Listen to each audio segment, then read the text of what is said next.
Japan আমাদের পাশে দাঁড়িয়েছে।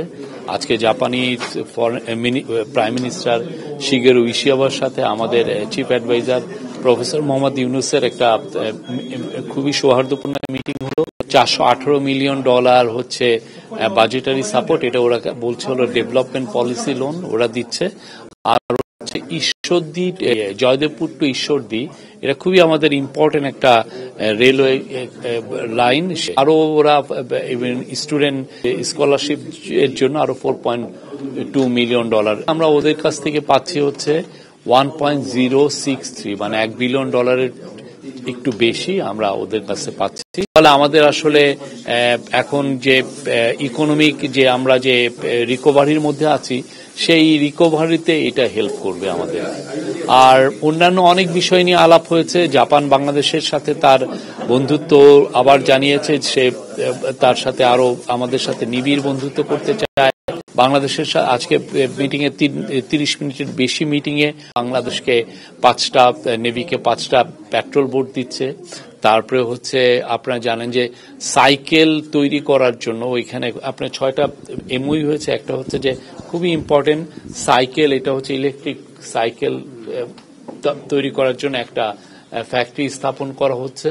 এই প্রজেক্টের বিষয়ে যে তারা আবার জানিয়েছেন যে তারা বাংলাদেশের পাশে থাকবেন, বাংলাদেশকে সহায়তা করবেন। ওয়ালটন আবারও মিলিনিয়ার অফারে ওয়ালটন ফ্রিজ কিনে আপনিও হয়ে যেতে পারেন মিলিয়নিয়ার। মিলিনিয়ার ছড়াছড়ি দেশ জুড়ে, এটা শুধু ওয়ালটনই পারে। ওরা বলছে বাংলাদেশের সমস্ত কিছুতে ওরা হেল্প করবে এবং এই বাংলাদেশের যে ইলেকশনের ক্ষেত্রেও তারা হেল্প করবে। ইলেকশনে আমাদের ভোটার রেজিস্ট্রেশন এগুলো অনেক কিছু আছে, তো এটার জন্য আমরা তাদের কাছে কিছু কিছু ইস্যুতে আমরা সাহায্য চেয়েছি। তারা জানিয়েছে যে তারা আমাদের পাশে থাকবে।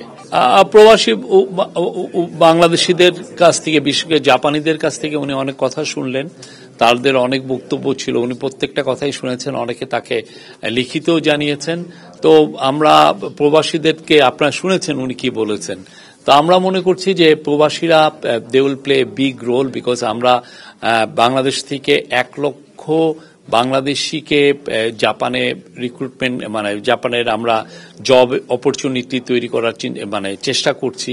তো সেই জায়গায় প্রবাসীদের একটা বড় রোল আছে যে তারা এখানে ব্রিজ বিল্ডার, ব্রিজিং হিসাবে কাজ করবে। তারা আসলে জিনিসটাকে আরো বেশি এক্সপেডাইট করার জন্য যথেষ্ট হেল্প করার সুযোগ আছে এবং অলরেডি আজকে তারা বলেওছে যে এটা নিয়ে কাজ করবে। তারা আরো কিছু কিছু বিষয় বলেছে, তা আমাদের চিফ অ্যাডভাইজার সবগুলোই শুনেছেন।